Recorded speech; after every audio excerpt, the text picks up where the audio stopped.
Unified 911, anong matutulong namin sa'yo? Anya ti maitulong mi ken kahapon. Anong may tatabang ko sa Unsay imo? akong ikatabang nimo? Ngini makadabang na misel ka no. Sa anumang wika o dialekto, may tulong na darating sa iyo.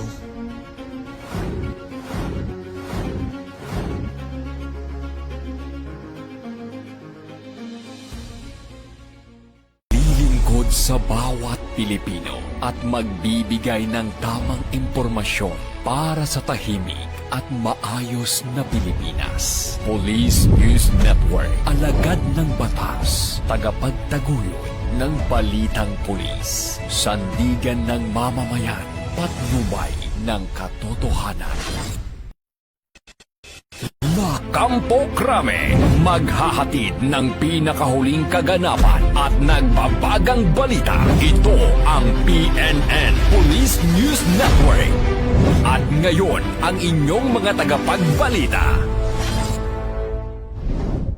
Magandang araw, bagong Pilipinas. Ako yung alagad ng batas, tagataguyod ng Balitang Pulis, Patrolman Justin Mamolo, mula sa PNP Drug Enforcement Group. Maghahatid sa inyo ng tamang balita, kwento ng pulis at serbisyo para sa mamamayan. At ito ang PNP News Online, ang pangunahing balita ng Police News Network, alagad ng batas, tagataguyod ng Balitang Pulis.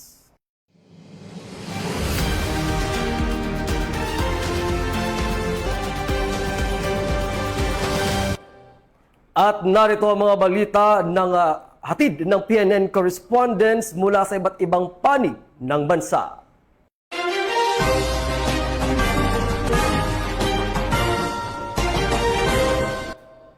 Matagumpay na nakumpiska ng Philippine National Police ang mga smuggled cigarettes na tinataya nagkakahalaga ng mahigit 800,000 pesos sa isang operasyon sa Makilala, Cotabato.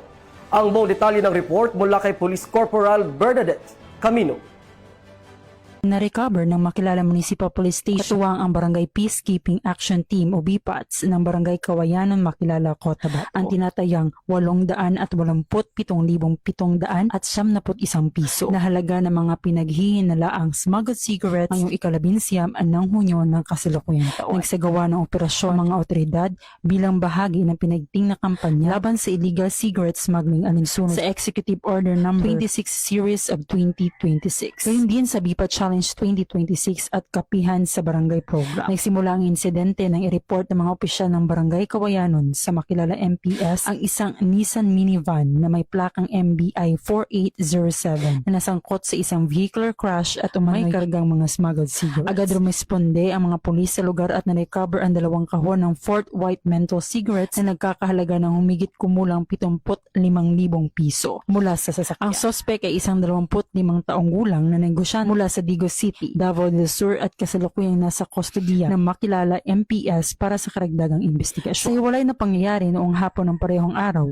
personal namang isinuko ng mga opisyal ng barangay ang karagdagang mga kontrabando na natagpuan ng isang BPAT member sa madamong bahagi ng Purok 1, Barangay Kawayanon. Dito na-discover ang 19 na kahon o 950 rims ng Fort White menthol cigarette na may kabuuang halagang 800 at 12,700 at 71 piso na pinaniniwala ang bahagi ng parehong shipment. Ayon kay Police Colonel Ramil B. Ruhilia, Provincial Director ng Cotabato Police Provincial Office, mahalaga ang pagtutulungan ng kapulisan, barangay officials at komunidad upang mapigilan ang mga illegal na aktibidad at mapanatili ang kapayapaan at kaayusan sa lalawigan. Mula dito sa Cotabato Police Provincial Office, ako po si Police Corporal Bernadette Himalaya Camino, nag-uulat mula sa Police News Network. Bagong PNP para sa bagong Pilipinas, serbisyong mabilis, tapat at nararamdaman.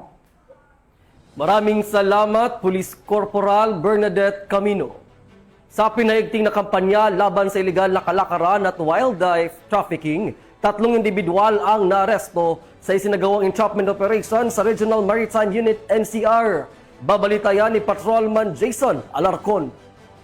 Sa patuloy na pinaigting na kampanya laban sa iligal na kalakalan at pagmamayari ng mga hayop na kabilang sa wildlife resources, matagumpay na nagsagawa ng 3 magkakaiwalay na entrapment operations ang mga operatiba ng Regional Maritime Unit NCR sa mga lungsod ng Malabon, Taguig at Pasig. Ang isinagawang operasyon ay nagresulta sa pagkakaaresto ng 3 individual na nahaharap sa kasong paglabag sa Republic Act 9147, Conservation and Protection Act partikular sa illegal na pangangalakal at pag-iingat ng wildlife.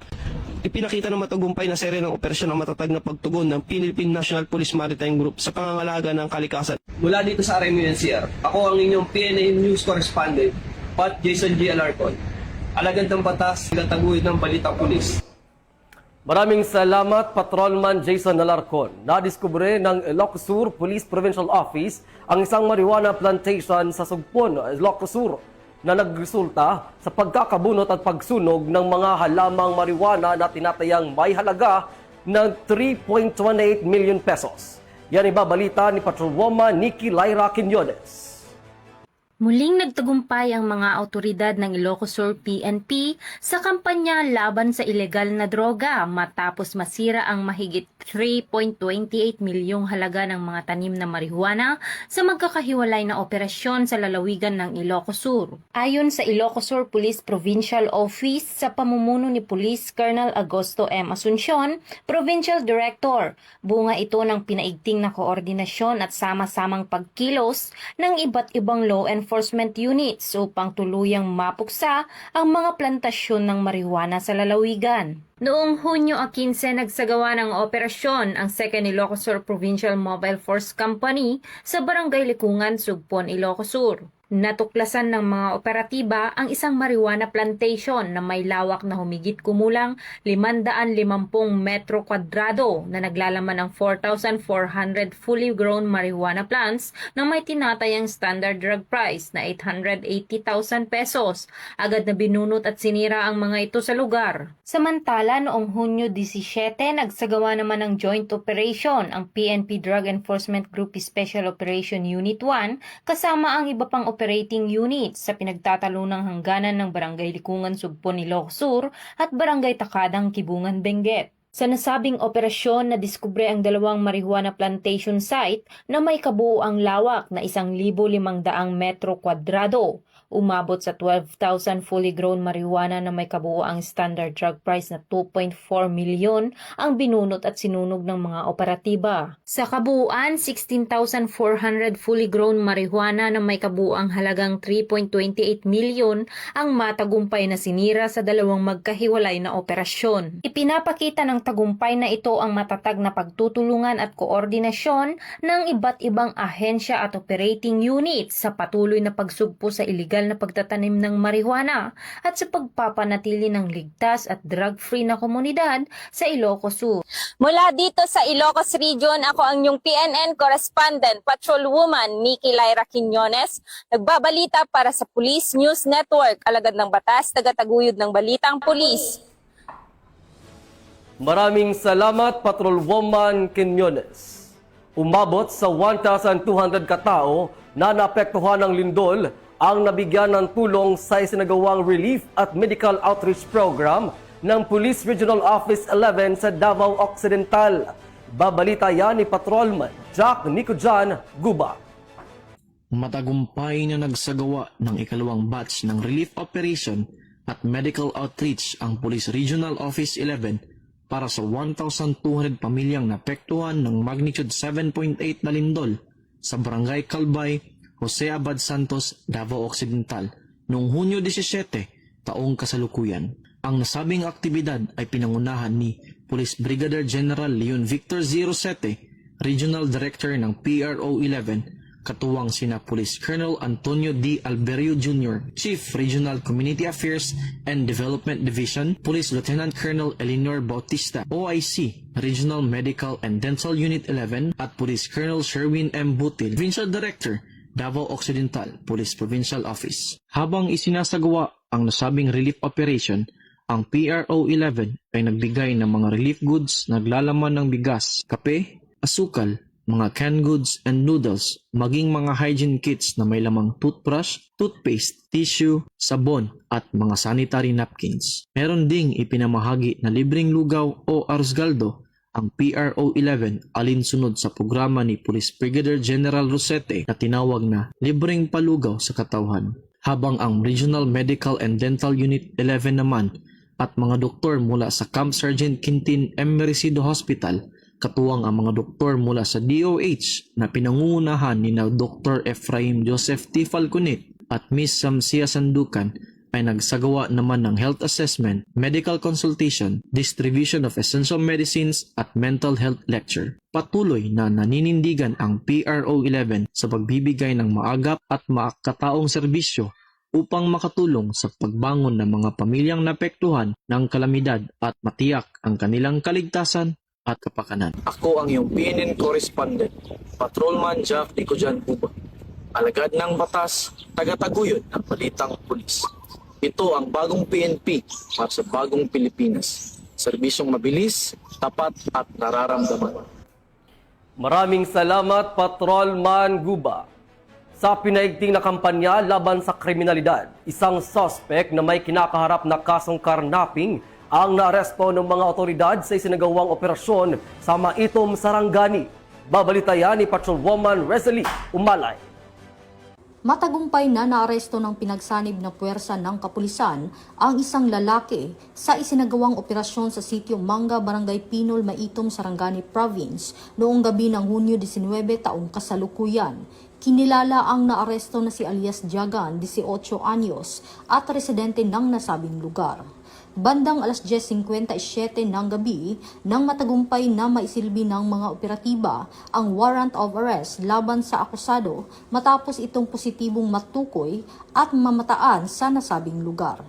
Ang nasabing akusado ay may nakabinbing warrant of arrest para sa kasong karnaping ng Section 3, Republic Act 10883. Mula dito sa Campo Crame, ako ang inyong PNN correspondent, Patrolwoman Rosalie Umalay, nagbabalita para sa Police News Network, alagad ng batas, tagataguyod ng balitang pulis.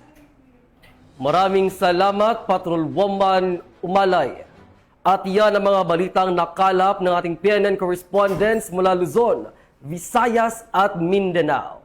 Para sa mas malawak at mabilis na ulat ng mga balita, i-like, follow and share kami sa aming Facebook account na Police News Network at sa Twitter account para sa mga real-time updates at YouTube channel para sa mga live stream at replays.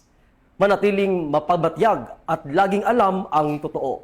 Sa ngalan ng pamunuan ng Philippine National Police sa pangunguna ni Chief PNP, Police General Jose Melanchon Artates Jr. at sa pamumuno ni President Ferdinand Bongbong Marcos Jr., kami ay maglilingkod sa bawat Pilipino at magbibigay ng tama at balanseng balita. Bago po tayo magtapos, muling nagpaalala ang pambansang pulisya kaugnay sa nalalapit na parliamentary election sa Bangsamoro Autonomous Region in Muslim Mindanao. Pinalalahanan ng Philippine National Police ang publiko na manatiling mapanuri at maging mapagmatyag laban sa paglaganap ng fake news, misinformation at disinformation sa iba't ibang online platforms. Labanan ng fake news sa BARM, ugaling mag-fact check at magbahagi lamang ng tama at veripikado at mapagkakatiwala ang impormasyon upang mapanatili ang kapayapaan, kaayusan at pagkakaisa sa komunidad.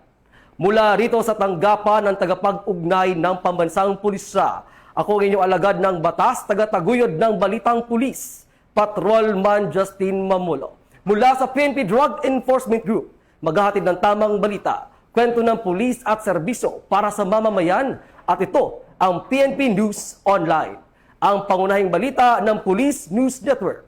At ito ang bagong PNP para sa bagong Pilipinas, serbisyong mabilis, tapat at nararamdaman.